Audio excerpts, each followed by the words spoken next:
నమో వెంకటేశాయ. శ్రీమహాగణాధిపతయే నమః. శ్రీరామకృష్ణ గురవే నమః. శృతిస్మృతిపురాణానాం ఆలయం కరుణాలయం నమామి భగవత్పాదశంకరం లోకశంకరం. శంకర దర్శనం.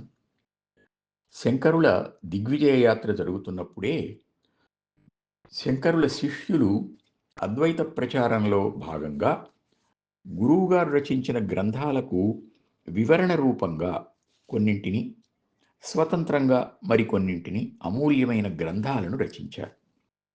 సురేశ్వరులు బ్రహ్మసూత్ర భాష్యానికి వార్తికం రచించారు. అది శ్లోక రూపమైన వ్యాఖ్యానం. అట్లే గురువుగారు రచించిన బృహదారణ్యక, తైత్తిరీయ ఉపనిషత్తుల భాష్యాలకు, దక్షిణామూర్తి స్తోత్రం మొదలైన వాటికి కూడా వార్తిక రచన చేశారు. వార్తిక రచనలు అధికంగా ఉండడం వల్ల సురేశ్వరులు వార్తికకారులుగా ప్రసిద్ధి చెందారు. వార్తికాలు కాక వారు స్వతంత్రంగా రచించిన గ్రంథాలు కూడా ఉన్నాయి. వాటిలో నైష్కర్మ్య సిద్ధి అనేది ప్రసిద్ధమైంది. ఇందులో వారు ముక్తికి మార్గం జ్ఞానమే గాని కర్మ కాదు అని శాంకర అద్వైతాన్ని సుప్రతిష్ఠితం చేశారు. కర్మ లేకపోవడమే నిష్కర్మ, దాని భావమే నైష్కర్మ్యం, అంటే జ్ఞానం అన్నమాట. జ్ఞానసిద్ధిని బోధించేదే ఈ నైష్కర్మ్య సిద్ధి. ఇక పద్మపాదులు బ్రహ్మసూత్ర భాష్యానికి పంచపాదిక అనే అద్భుతమైన టీకను రచించారు. దీన్ని గురించిన ఐతిహ్యం ఒకటి ప్రచారంలో ఉంది. ఆయన మొదట భాష్యానికి పూర్తిగా టీకా రచన చేసిన తరువాత సోదర శిష్య బృందంతో కలిసి తీర్థయాత్ర సాగించారట. కంచి, కాళహస్తి మొదలైన క్షేత్రాలను దర్శించి కావేరీ తీరంలో ఉన్న అనంత పద్మనాభస్వామిని సేవించారు. అక్కడ దానికి సమీపంలో ఉన్న తన జన్మభూమికి వెళ్తూ ఉండగా దారిలో ఆయన మేనమామ తటస్థపడ్డారట. ఆయన చాలా కాలం తరువాత తన మేనల్లుడిని అంత గొప్ప వ్యక్తిగా చూసి చాలా సంతోషించి ఆతిథ్యమిచ్చి ఆదరించారు.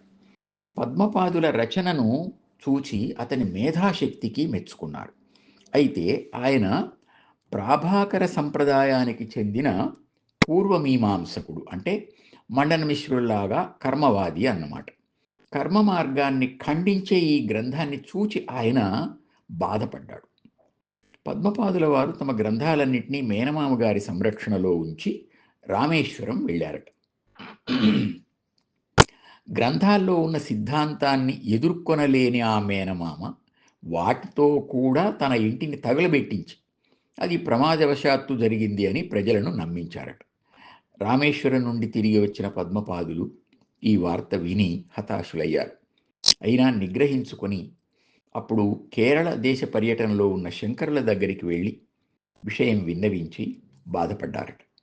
ఆయన పద్మపాదులను ఓదార్చి మొదట తాను విన్న 5 సూత్రాల భాష్య టీకను యథాతథంగా చెప్పారట. ఇది శ్రీ శంకరుల జ్ఞాపక శక్తికి, ఏకసంథాగ్రాహితకు ఒక చక్కని ఉదాహరణ. పద్మపాదులు ఎంతో సంతోషించి గురువుగారికి కృతజ్ఞత తెలిపారట. 5 పాదాల టీక మాత్రమే మిగిలి ఉన్నందువల్ల దీనికి పంచపాదిక అనే పేరు ఏర్పడింది. అయితే ప్రస్తుతం ఇందులో కూడా 4 పాదాల భాగమే లభ్యమవుతోంది. ఇక ఇతర శిష్యులు కూడా ఈ అద్వైత సంప్రదాయ పరిరక్షణలో ప్రముఖ పాత్ర వహించారు. హస్తామలకుల వారు రచించిన స్తోత్రమే అద్వైత తత్వాన్ని సులభ శైలిలో ప్రతిపాదిస్తూ ఉండగా దానిలోని నిగూఢ విశేషాలను వెల్లడిస్తూ శంకరులే దానికి భాష్యం రచించడం విశేషం. అట్లే తోటకాచార్యులు వారు రచించిన గురుస్తుతి ప్రసిద్ధమైంది. ఇది కాక శృతిసార సముద్ధరణం అనే పేరుతో ఉపనిషత్తుల సారాంశాన్ని అందించారు. దీన్నే వేదాంత విద్యా పరతత్వ నివేదనం అని కూడా వ్యవహరిస్తారు. ఇలా సాగుతూ ఉండగా శంకరులు శృంగేరిలో ఉన్న సమయంలోనే ఆర్యాంబ చివరి ఘడియల్లో ఉందని తెలుసుకుని వెంటనే యోగశక్తితో కాలడికి చేరుకున్నారు. అక్కడ మాతృదేవతకు నిర్గుణ పరబ్రహ్మతత్వాన్ని బోధించారు, కానీ అది ఆమెకు ఇష్టం కాలేదు. తర్వాత పరమేశ్వరుని సగుణతత్వాన్ని వివరించినా ఆమెకు సుముఖత కలగలేదు. చివరకు శ్రీ మహావిష్ణు సాక్షాత్కారంతో తృప్తిపడి ఆమె ఒక యోగినిలాగా దేహత్యాగం చేసి ఆ స్వామిలో లీనమైందట. ఆ విధంగా ఉత్తమ గతిని పొంది ఆర్యాంబ ధన్యురాలైంది. మాతృ రుణం తీర్చుకొని శంకరులు ధన్యులయ్యారు. అనంతరం శంకరులు తమ తల్లి కోరిక ప్రకారం అంత్యక్రియలు చేయడానికి పూనుకున్నారు. సన్యాసికి ఇలాంటి కర్మ చేసే అర్హత, అధికారం లేదని శాస్త్రం చెబుతుంది. ఈ కారణం చూపి శంకరుల జ్ఞాతులందరూ దీన్ని వ్యతిరేకించారు. అయితే ఆయనకు ఇందులోని ధర్మ సూక్ష్మం తెలుసు.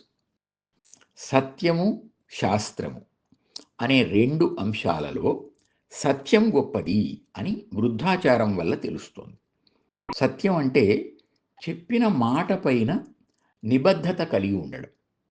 మానవ సంబంధాలకు, అన్యోన్య ప్రేమకు విశ్వాసం పునాది. ఆ విశ్వాసానికి ఆధారమే సత్య నిబద్ధత. హరిశ్చంద్రుడు, దశరథుడు పూర్వం వీళ్ళందరూ కూడా చక్కగా ఇలా ప్రవర్తించడానికి కారణం దీనికి ఈ సత్యానికి ఉండే శక్తి. శంకరులకి ఈ రహస్యం తెలుసు. తల్లి తనను క్రమసన్యాస స్వీకారానికి పంపే ముందు ఈ కోరిక కోరింది. ఆయనే తనకు అంత్యక్రియలు చెయ్యాలి అని.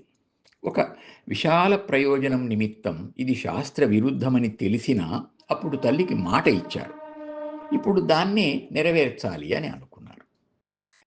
వేదోక్త కర్మలను నిజంగా జ్ఞానపూర్వకంగా సత్యం, భూతదయ, పరోపకారం, సత్ప్రవర్తన, సహనం, శాంతం మొదలైన దైవీ గుణాలను, ఉన్నత సంస్కారాన్ని పెంపొందించే విధంగా ఆచరించే వారికి ఈ ధర్మ సూక్ష్మాలు కూడా తెలుస్తాయి.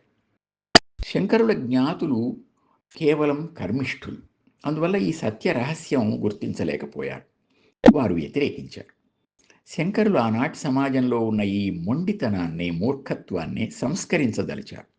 జ్ఞానరహితమైన కర్మ ముక్తినివ్వదు అని ఆయన ఇంతవరకు గ్రంథాల ద్వారా ఏ అంశాన్ని ప్రచారం చేస్తూ వచ్చారో దాన్ని ఆచరించవలసిన సమయం ఇప్పుడు ఆసన్నమైంది.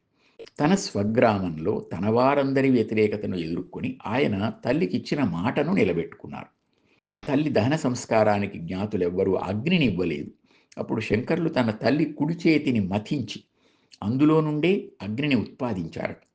ఆమెను శ్మశానానికి తీసుకువెళ్ళడానికి కూడా ఎవరూ రాలేదు. అయినా శంకరులు తమ ఇంటి ముందు భాగాన్నే శ్మశానంగా భావించారు. అక్కడే చితి పేర్చి దహన క్రియ నిర్వర్తించారు. తల్లికి ఇచ్చిన మాటను ఆ విధంగా నిలబెట్టుకున్నారు. కాలటివాసుల హృదయాలు ఆ సంఘటనతో కలత చెందాయి. క్రమంగా శంకరులు చేసిన పని సరైనదే అని వారికి తోచసాగింది. శంకరుల బంధువులు ఇక ఆయన మార్గాన్ని తాము అనుసరించాలి అనుకున్నారు.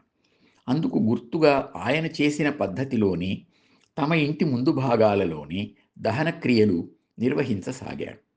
సన్యాసులు మాత్రం శంకరులకు జరిగిన అవమానాన్ని దృష్టిలో పెట్టుకుని ఇటీవలి కాలం వరకు వారి ఇళ్లలో భిక్ష స్వీకరించేవారు కారట.